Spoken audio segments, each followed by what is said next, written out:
$60 million Lotto Max win captured on video. Is this right? Is this true? Everyone, we start today with some amazing video. The moment 5 Ottawa area men found out for sure that they had won $60 million. CTV's Annie Bergeron-Oliver joins us now with that magical moment. Annie. Well, Michael, these 5 men have been friends for years, and they buy a lottery ticket every draw. This week, it was Brian Redmond's turn, and he almost forgot. It's a good thing he didn't. Take a look at the moment the group knew they had hit the jackpot.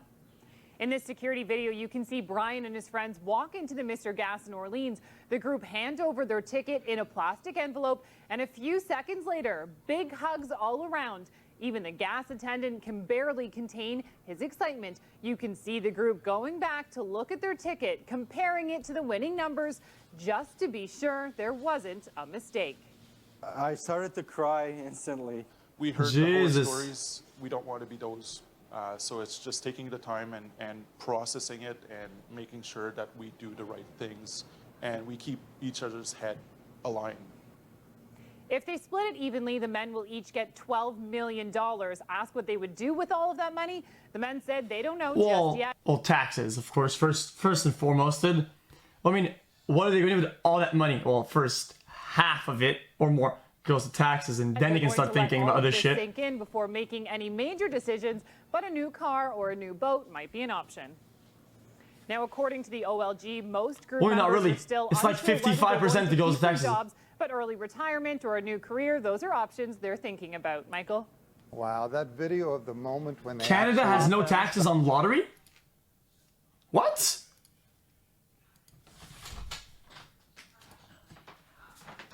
Yo.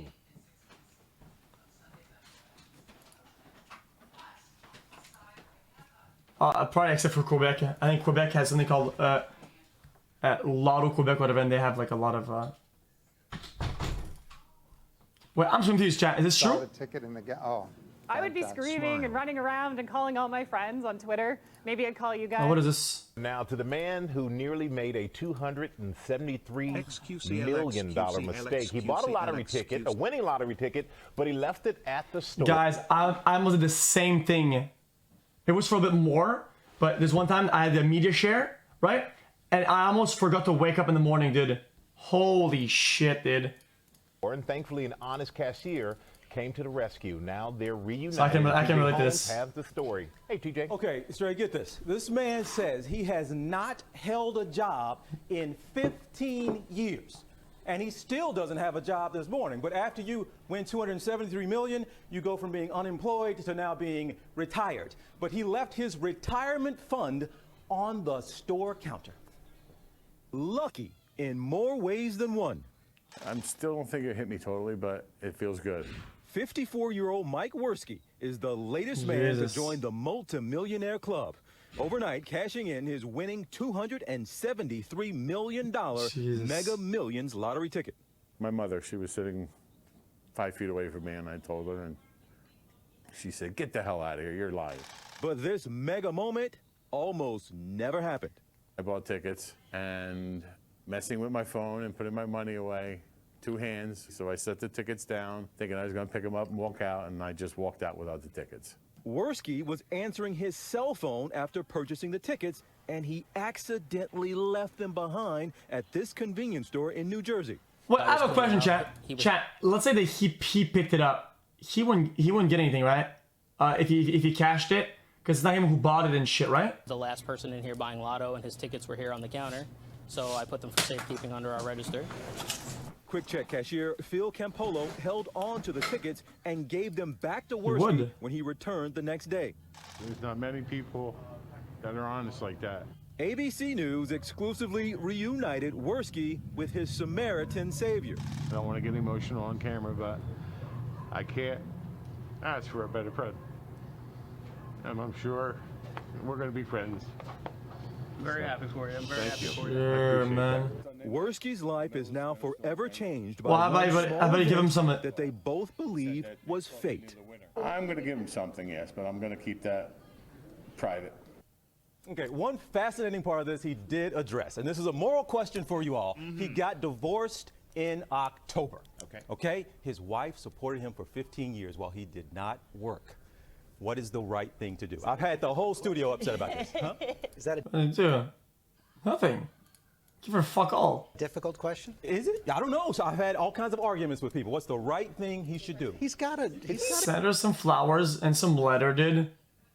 That's about it. give her money. He's got to, yeah. Of course. He should, He should also give the friends some money. Yeah, he should give the guy who got saved the ticket, and then he should give his wife 20% after. At least 20? 20, huh? 15 years, or at least 15% a I'm going to year. go with half. Oh, wow. George? I'll go between the two. Okay. Why are you always playing it out? This is not this week. With George Simplord. You're always playing it down the middle. That's not down the middle. He's got to give him some cash. Okay. You said half, I shivered. Yeah. Whoa.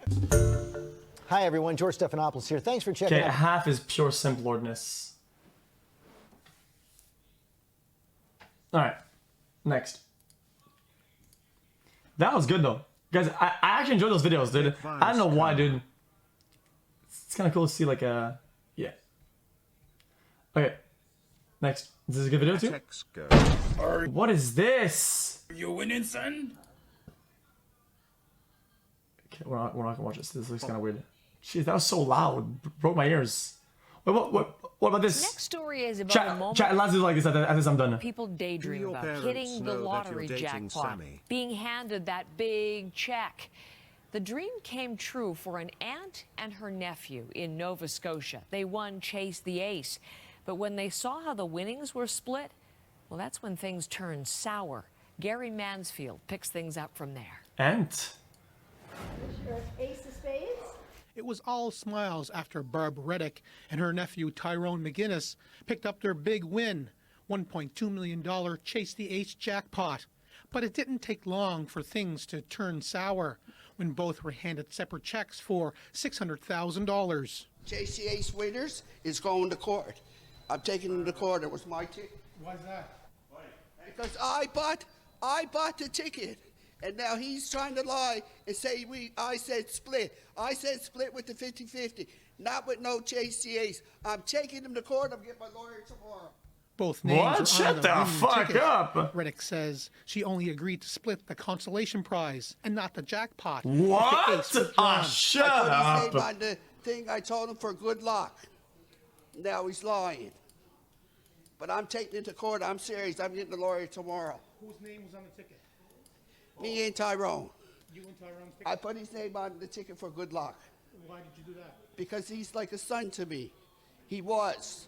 Organizers Oh, he say was! both names were on the winning ticket, but the phone number was He McGinnis's. was! Bernice Curley says when she called to notify the winners, no one answered. So she called the Gaming Commission the next day. I thought for simplicity reason that maybe if I wrote them each a check, it'd be easier. They were perfectly fine with that. They thought that would be easier for everybody involved. So I split the check evenly and wrote them each a check. The McGinnis family says Tyrone drove to Marguerite, filled out the ticket, and put his telephone number on it. But his aunt says she put her nephew's name on the ticket only for good luck. Yeah, he was lucky, but not for $500,000. You don't think he deserves it? No, I don't think so.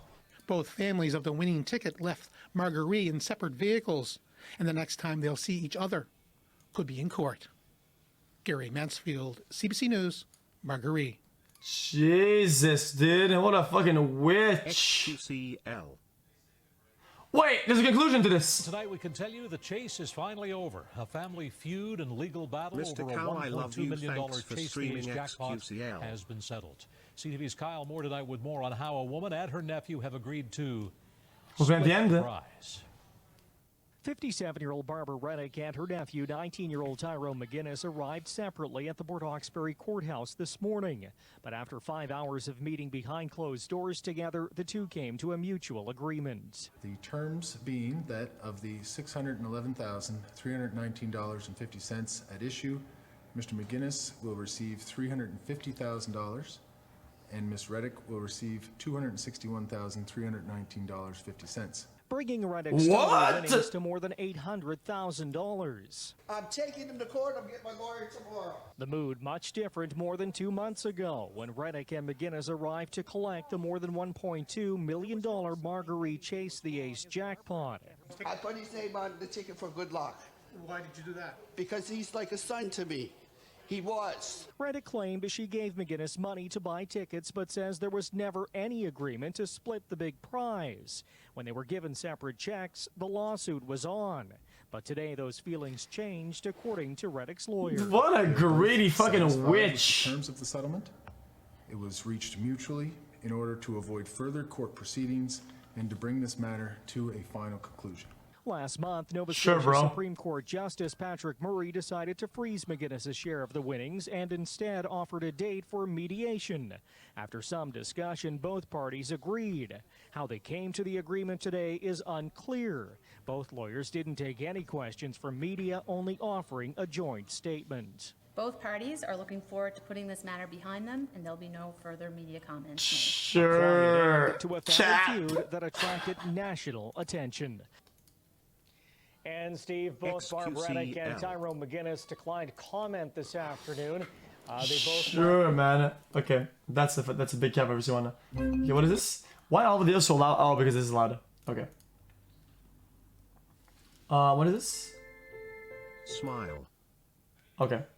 There's a couple videos I wanna watch. Okay, chat. I want to run up the intro chat, but there's a couple videos I wanna watch. Hey man, any chance I could get to unban? I'm sorry for what I did, and I've moved on from it. Or is there a form I can appeal for unban? Let me see. Let me check it out. Did it? I'll look at it in a minute. What is this?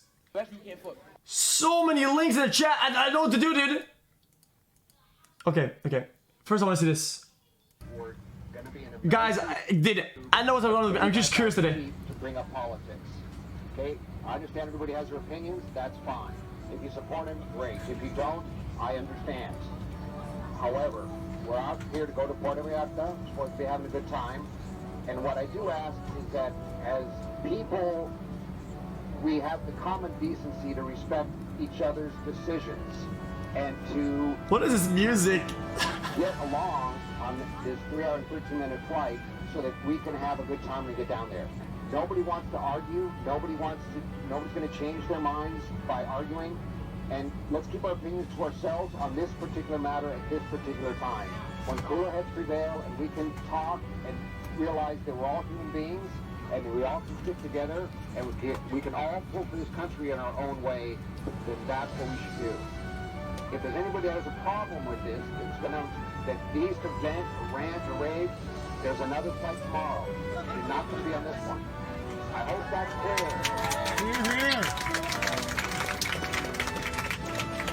And rave? I don't know.